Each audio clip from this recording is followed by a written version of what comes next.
2018 সাল থেকে যে অবস্থায় ছিল মুক্তিযোদ্ধার কোটা বহাল থাকবে না। এখন 2018 সাল থেকে যে অবস্থায় ছিল সেই অবস্থা থাকবে। সাবজেক্ট ম্যাটারের উপরে 8 সপ্তাহের জন্য স্ট্যাটাস কো হয়েছে, 4 সপ্তাহের জন্য স্ট্যাটাস কো হয়েছে। আগামী 7-8 তারিখে আবার এই মামলাটা কজ লিস্টে আসবে এবং এই স্ট্যাটাস কো আদেশ দেওয়ার পর আদালত আরও 2টা নির্দেশনা দিয়েছেন, তিনটা নির্দেশনা দিয়েছেন। একটা হচ্ছে স্টুডেন্টদেরকে, আন্দোলনকারী ছাত্রছাত্রী যারা রয়েছে তাদেরকে ক্লাসে ফিরে যাওয়ার জন্য বলেছেন এবং ভাইস চ্যান্সেলর মহোদয় যারা রয়েছেন তাদেরকে শান্তিপূর্ণ পরিবেশ বজায় রাখার জন্য বলেছেন। আর আন্দোলনকারী শিক্ষার্থীরা এইসিপি যখন হিয়ারিং হবে তারাও আইনজীবীর মাধ্যমে অংশগ্রহণ করতে পারবে। আপনারা জানেন যে এই কোটা সংক্রান্ত বিষয়ে 2018 সালে একটি হাই পাওয়ার তদন্ত কমিটি করা হয়েছিল। হাই পাওয়ার তদন্ত কমিটির মাধ্যমে 2018 সালে কোটা পদ্ধতি বাতিল করা হয়েছিল এবং সেই কোটা পদ্ধতি বাতিলের বিরুদ্ধে মুক্তিযোদ্ধার যারা সন্তান ছিলেন তারা এসে এই মামলাটা রিট পিটিশন দায়ের করেছিলেন। তাদের কথা ছিল, সাবমিশন ছিল যে কোটা পদ্ধতি বাতিল করাটা বেআইনি ছিল এবং হাইকোর্ট ডিভিশন এই রুলটা অ্যাবসলিউট করে মুক্তিযোদ্ধার সন্তানদের পক্ষে এবং কোটা পদ্ধতির পক্ষে রায় দিয়েছে। সেই রায়ের বিরুদ্ধে সরকার পক্ষ বাংলাদেশের অ্যাটর্নি জেনারেল আপিল দায়ের করেছিলেন।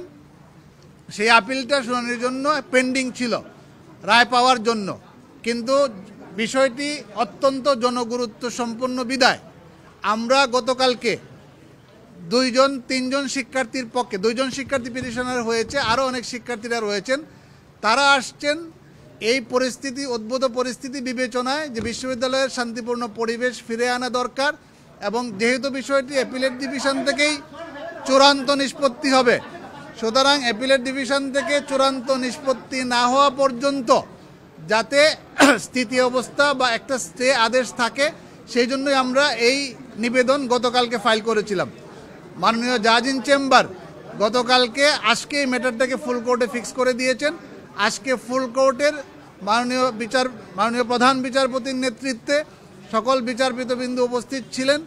ওনারা সন্তুষ্ট হয়ে, আমরা খুব বেশি সাবমিশন দিতে হয়নি, রাখি না, এই জন্য যেহেতু এটা পলিসি ম্যাটার, যেহেতু একটা সরকারের সার্কুলারকে হাইকোর্ট ডিভিশন থেকে স্টে করা হয়েছে, আইনগত এবং নীতিগতভাবে এই আদেশটা স্টে বা স্ট্যাটাস কো থাকে, এটাই হচ্ছে আমাদের এখনকার পর্যন্ত কনভেনশন অফ ল।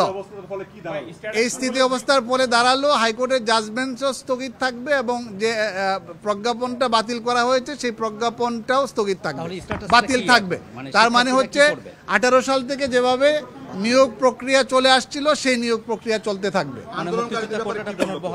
আন্দোলনকারীদের ব্যাপারে আদালত বলেছেন তাদেরকে ঘরে ক্লাসে ফিরে যাওয়ার জন্য, শান্তিপূর্ণ ব্যবস্থা বজায় রাখার জন্য ভাইস চ্যান্সেলরদেরকে বলেছেন শান্তিপূর্ণ পরিবেশ বজায় রাখার। এটা তো সবাই আপনারা জানেন, আপনারা যেহেতু সুপ্রিম কোর্ট বিট করেন, সকল সাংবাদিক বন্ধুরা জানেন যে হাইকোর্ট ডিভিশনের যে কোনো রায়ের বিরুদ্ধে অ্যাপিলেট ডিভিশনে যাওয়ার অধিকার সবারই রয়েছে এবং যারা এই মামলার পক্ষে রায় পেয়েছেন তাদেরকেও কিন্তু চূড়ান্ত ফয়সালা অ্যাপিলেট ডিভিশন থেকেই নিতে হবে।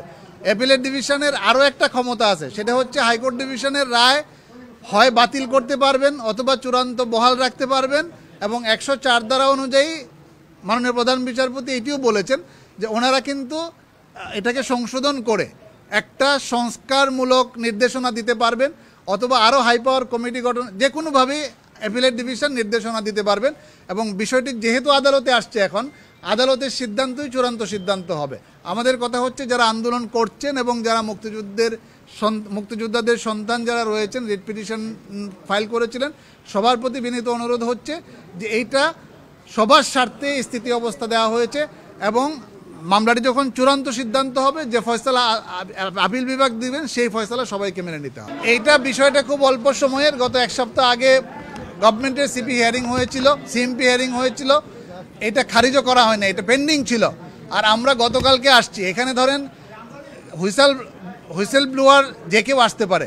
এখন শিক্ষকরা যে আসে নাই বা আসবে না সেটাও কিন্তু বলা যাচ্ছে না, কিন্তু অ্যাপিলেট ডিভিশন সবার বেলায় আদেশটা দিয়েছেন, যারা আন্দোলনকারী তাদের বেলায় নির্দেশনা দিয়েছেন, মাননীয় ভাইস চ্যান্সেলরদের ব্যাপারে নির্দেশনা দিয়েছেন, তারা আগের অবস্থায় ফিরে যাবে। 2018 সাল থেকে যে অবস্থায় ছিল মুক্তিযোদ্ধার কোটা বহাল থাকবে না। এখন 2018 সাল থেকে যে অবস্থায় ছিল সেই অবস্থা থাকবে প্রজ্ঞাপনের পর থেকে। মানে পরিপত্রতে ছিল যে মেধাবীদেরকে নিয়োগ দিতে হবে, কোনো মুক্তিযোদ্ধার কোটা থাকবে না, সেই অবস্থায় আছে। অঞ্জু ভাই, মুক্তিযোদ্ধাদের এটা অর্ডারটা সেল এক্সপ্লেনেটরি, এই ব্যাপারে আর আমি কিছু বলতে চাচ্ছি না। 18 সাল থেকে বাতিল যেভাবে ছিল বাতিল থাকবে।